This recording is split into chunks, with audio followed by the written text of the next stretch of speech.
Good afternoon, and thank you so much for joining us for the Public Procurement 101 seminar by our very own Bethany Owen, who is the Procurement Officer at the City of Winter Haven. We want to thank Bethany for doing this.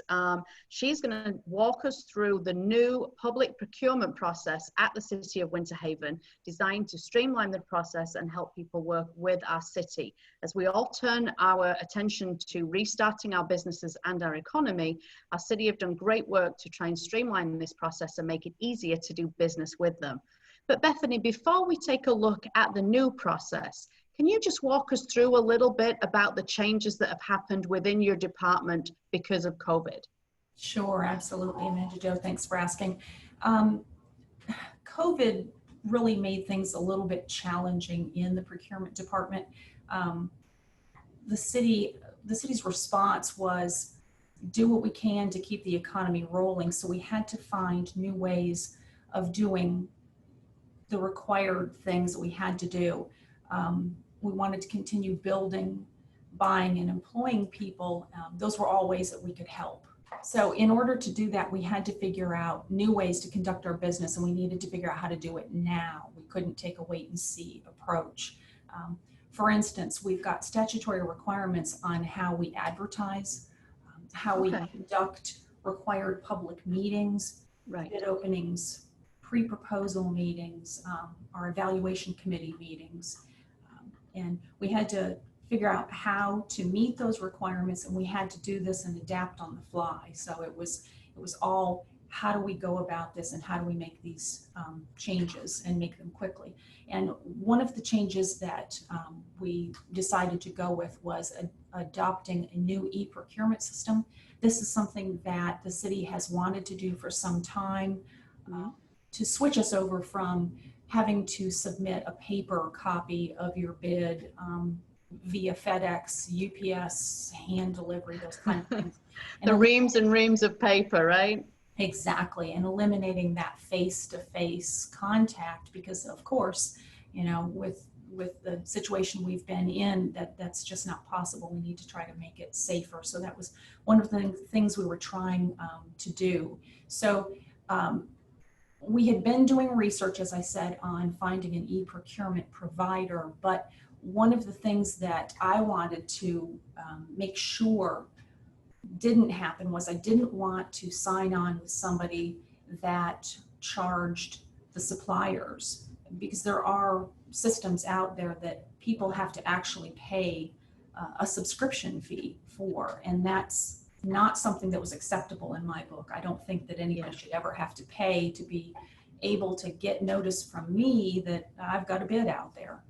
So I wanted to make sure that there was no fee involved whatsoever on that end. So looking at different options out there, COVID just kind of lit the fire and created this to sped this up and moved us along closer and faster to that goal. So I was able to find a source for that does exactly what we need it to do. It's got all of the advantages for the suppliers out there. It makes it very easy to reach out, see what we have currently in the hopper in the way of projects, and allows them to download our files to see what they need to respond to. They can create their response and load that PDF straight into our system. It's instantaneous, it's fast, it goes into a locked vault where nobody can access it, and until the bid opening date. Now, if you want to go in and make an adjustment, you can do that, but it's not accessible. It's there, we can get to it. And we've used the system now for probably a few weeks to maybe a month, and we're already getting just great feedback from the local that's wonderful. And firms that they've, you know, in fact, I was told just the other day that we should pat ourselves on the back because this is a great thing. They've no longer had to take their proposal, send it up to corporate headquarters in another state, have that state determine that everything's okay, send it down to their people to make glossy, pretty, spiral bound documents that they can then put in a box and mail back to the local consultant to then hand walk it down to City Hall and deliver it. So it's eliminated time, it's eliminated cost, certainly, because I'm sure it's not cheap to put together 8 glossy spiral bound folders. And then it's just cut down the time tremendously, and the money involved, the paper involved, everything. We're saving some trees, right? Absolutely, and I'm all for that. So it's been great already. Wonderful. So, but before, what I'd like to do is I'd like to take you to our website so that we can walk our viewers through how to get into that website and how to view, how to respond, etc. But before I did that, I thought maybe I would just go over quickly kind of what we do, how we do it, why we do it, the limitations, etc. That'd be great. Yes, please. All right. So what I will do here is, bear with me one sec. All right. So Public Procurement 101. The first thing I wanted to talk about was something called thresholds. The City of Winter Haven, we operate underneath a charter, and that charter guides us on our responsibilities as well as those limitations. There's such as the $5,000 purchasing threshold. Some of your viewers may recall that in 2017, I think it was, we had charter amendments that went before the voters, and those were passed. One of those included an increase from the then maximum spendable of $3,000 to a new $5,000 limit. Now, what that means is that each department within the City of Winter Haven, if they have a need for a service, whether that be cleaning of their buildings, fire extinguisher, maintenance, things like that, they have got authority to spend up to $5,000. Okay. Beyond that, they need to involve the Procurement Office, where we help them put together a bid and get that put out on the website for proposals. Okay. And I think that probably many of our local chamber members probably are going to fall into that category where they would be contacted directly by a department to make a purchase. They wouldn't really get involved with the procurement department. So, you know, plenty of work does go on out there on a day-to-day basis that doesn't go through the procurement office because of that $5,000 threshold. So you'll find that many people will go that route. Absolutely. We were actually just commenting with City Manager Mr. Herr yesterday about how appreciative we are that you guys do so much work with our chamber member organizations. So it's always cool to see when that happens. Absolutely. I know that there's been things in my history with the City of Winter Haven that required hiring of local talent. And I know that the city has always been very interested in seeing the local community involved. And I know that I oftentimes, as often as I possibly could, would always lean on those local suppliers for printing, for catering services for big events, that sort of thing. So yes, certainly the focus is there, and Mr. Herr is very interested in keeping the money in the community when we can. Yeah, absolutely. We appreciate it. Sorry, I threw you off track there. No, not at all. So keeping in mind that $5,000 threshold, that's something that, you know, the departments will handle. Going beyond that, once you exceed that $5,000 threshold, and leading into purchases up to, say, $30,000, that's something that procurement takes care of, again, for the department. It's done on what's called an informal quote. Informal quotes, there's less paperwork, less requirements. The notice that we post on our website, our Negametrics site, as we'll go over, those post for about 2 weeks. It's really, informal is a perfect word for it, because it's just not, it doesn't have all the formal requirements that I see. Pricier bids do. Now, the next kind of bid would be something that actually exceeds that $30,000. We're talking about big projects, as you know, the field house and conference center, millions of dollars. That was just a little bit over the 30,000. Just a tad, yes, absolutely. So those are handled with a formal solicitation, and we'll go over in just a second the types of those solicitations. But those, there's more requirements for those, more requirements in the way of insurance, required bonds, the legal advertisement that we have to post for X amount of time, X amount of days before, etc. So requirements there. They're more involved, and they post on our website for longer, more like a 4-week time span on those. Okay.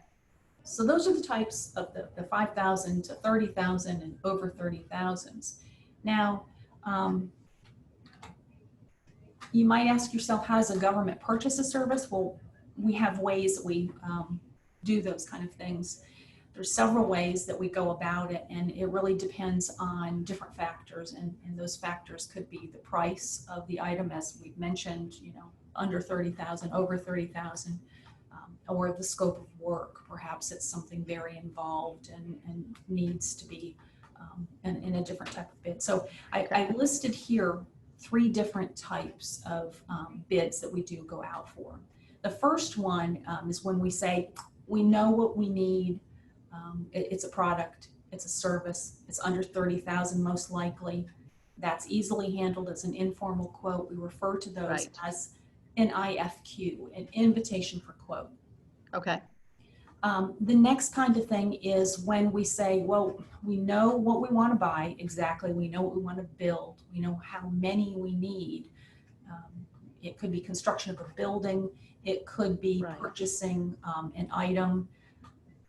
For instance, a great example of that would be one that we currently have on our website, and we'll see that in just a moment, would be our bunker gear for our fire department. That is a specific amount. I believe we needed 20 fireproof pants and 20 fireproof jackets for our firefighters. Okay. Something very quantifiable, very, very easy to say it's X amount of things. So that, an invitation to bid, or an ITB, as we refer to it, it's a price-based bid, and that's, you know, the route we take for something like that. It's very, very quantifiable, very, very easily determined. And then the last kind of bid is something where we're not quite as sure how to get what we need. We know we need something, but we're just not really sure exactly how to go about it. So we go out for what's called a request for qualifications or a request for proposals. Okay. And what that means is we're asking the providers out there, we're saying, hey, we have this need, tell us how you're going to deliver that need to us. Tell us about your qualifications. Tell us about your key players and your key leads in your firm. Give us an organizational chart. Just show us other projects that you've done that are similar and how you can deliver exactly what we need. So that would be a request for qualifications. A perfect example of this would be the design build that we did last year, I believe it was. This was for our fire station number 3. We knew we needed a fire station, and we knew where we needed it generally, and we went out and we got the property. So we had all of those things lined up. We weren't exactly sure what that fire station was going to look like, or the final product. What is that going to be? We knew, hey, you know, if we had a wish list, we'd love for it to have a little neighborhood park, but you tell us, you know, how you're going to get that product for us. Right. So we went out for a request for qualifications on that. We got a lot of great proposals in. The evaluation team reviewed all of those, narrowed it down to X amount of firms, and then brought those firms back in and interviewed them. They talked about how they could deliver the product.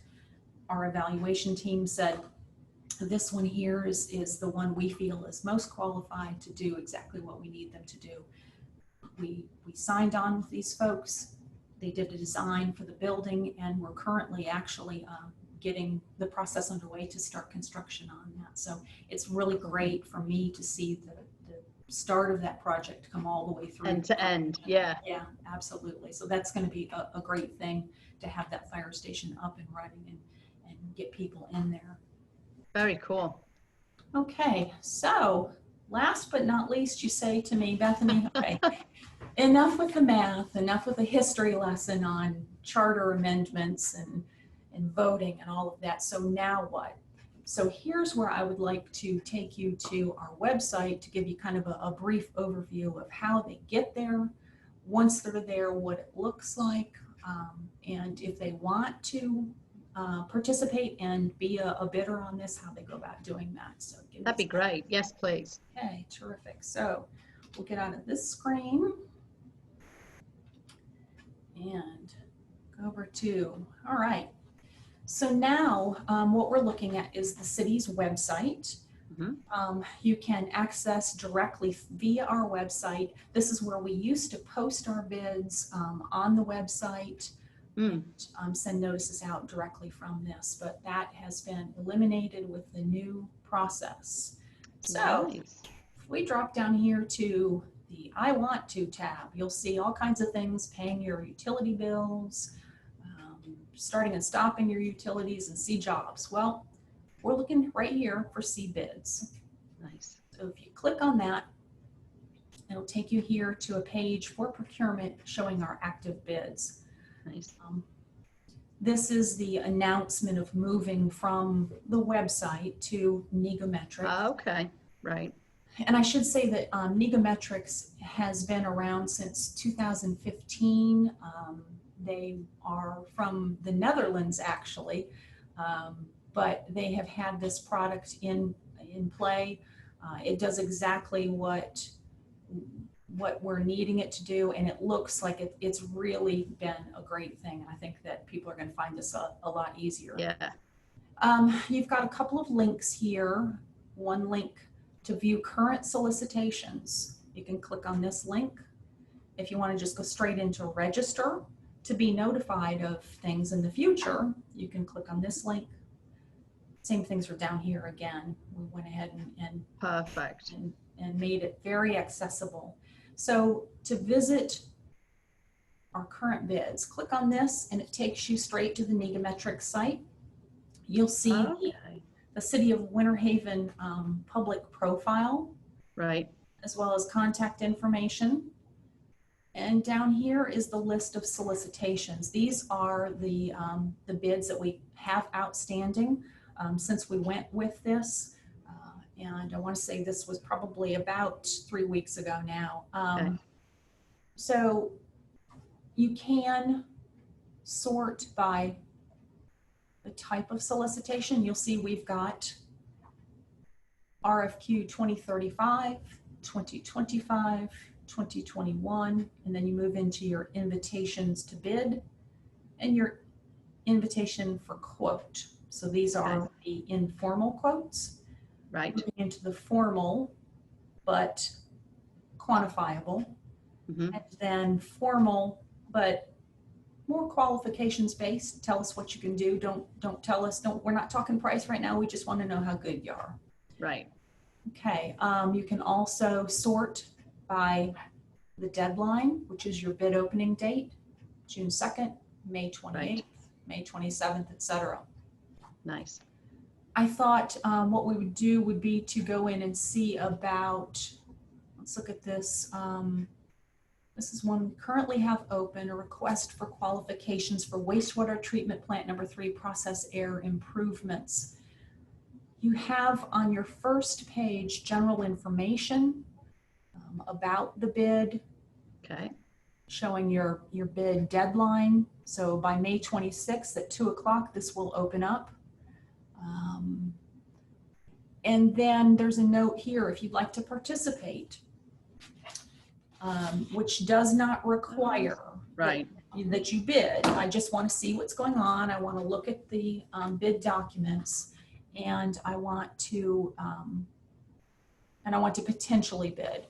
So you would click on the participate link down here. I see.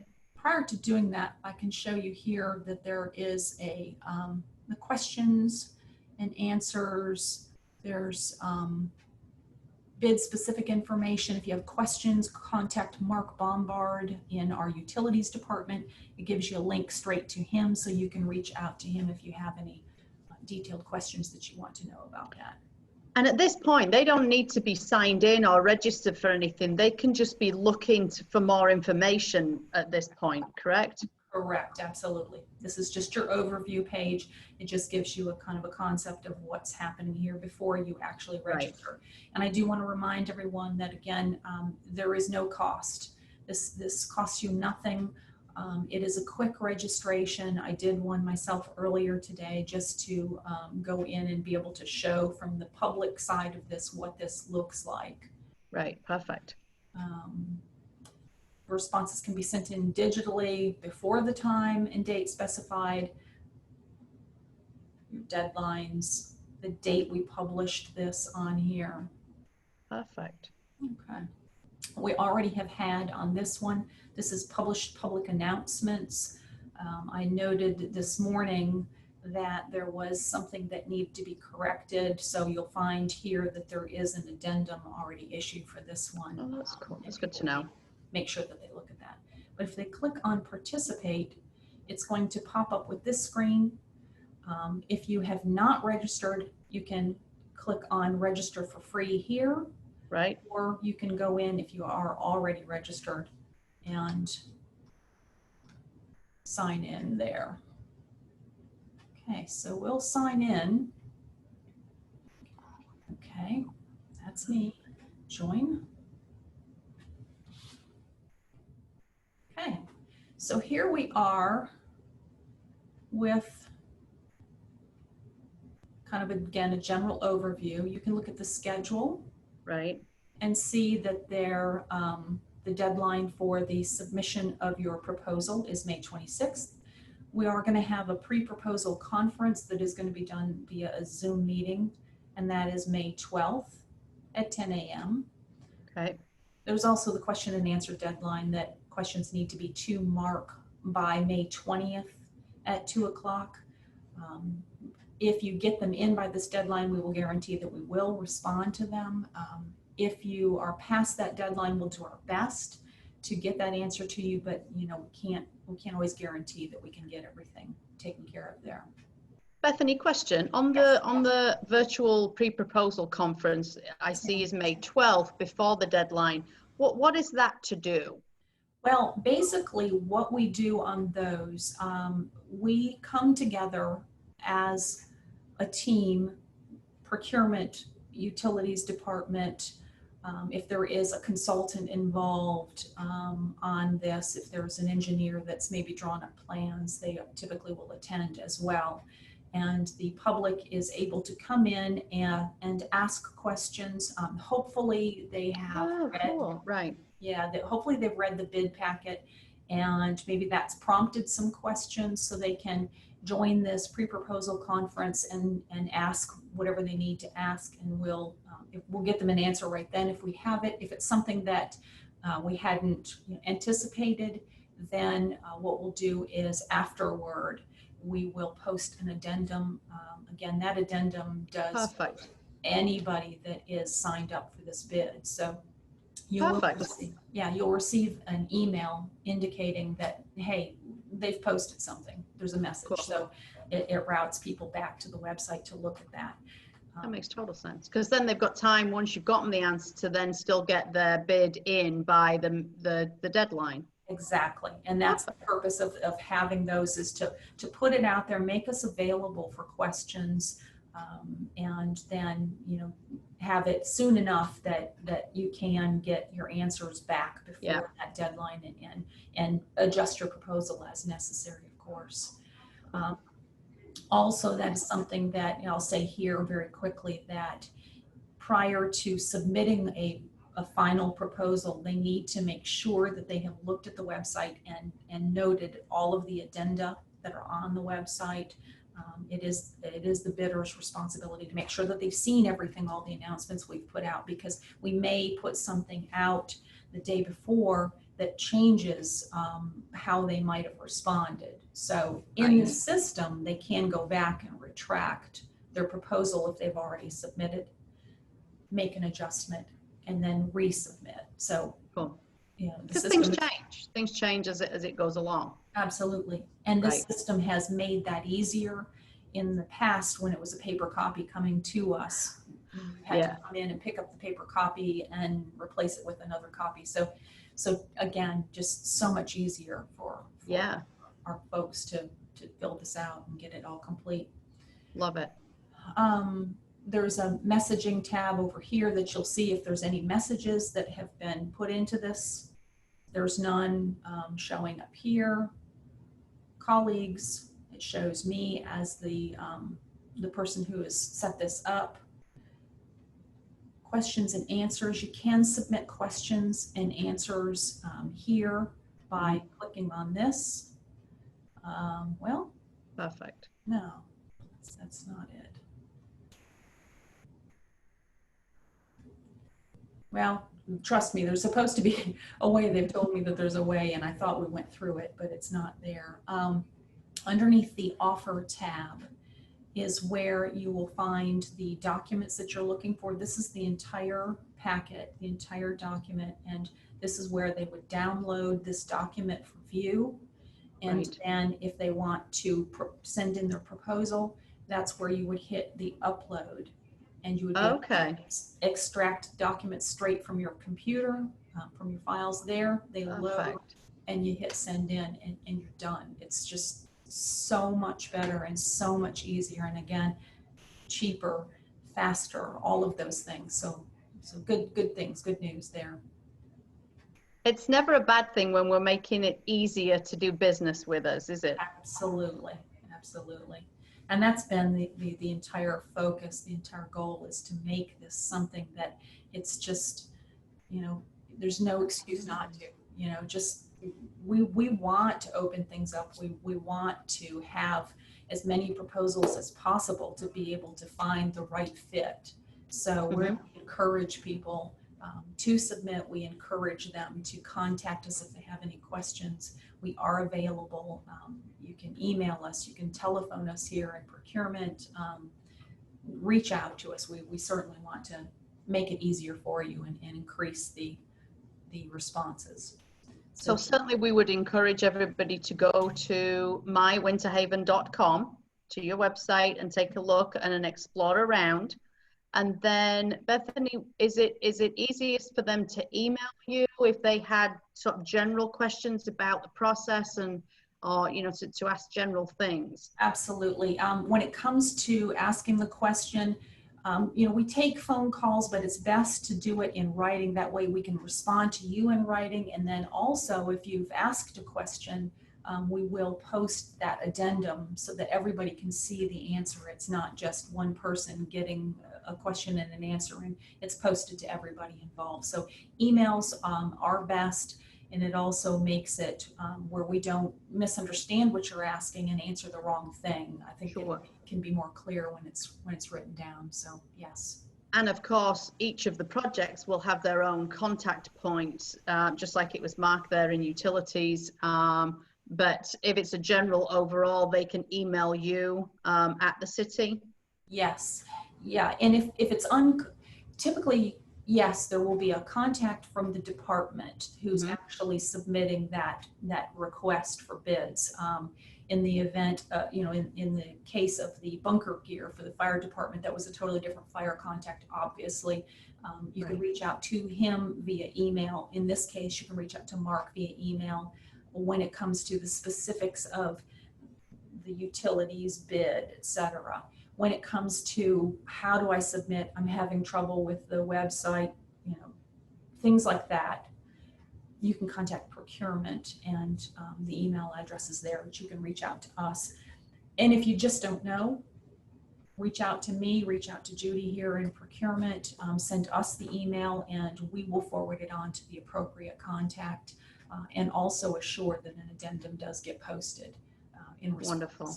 to And them. we would be able to share your emails with everybody when we send out this. Would that be okay? Absolutely. Please do. Wonderful. Bethany, thank you so much. I'm so excited that things are getting easier and smoother, and that we can encourage more people to interact with our wonderful city. And I'm so excited that this is happening. And I thank you for taking the time out of your day with everything that's going on right now to help and guide us through this. I'm sure that we're going to see an uplift in people interacting and working with our great city partners over there.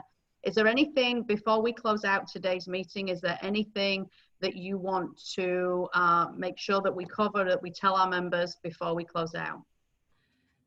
Well, just reiterating the fact that we are here, we are open for business. Judy and I are in this office every day.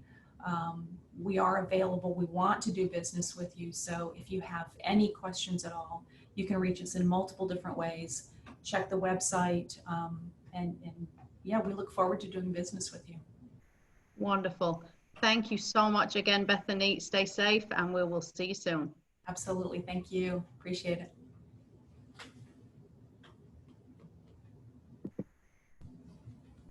it.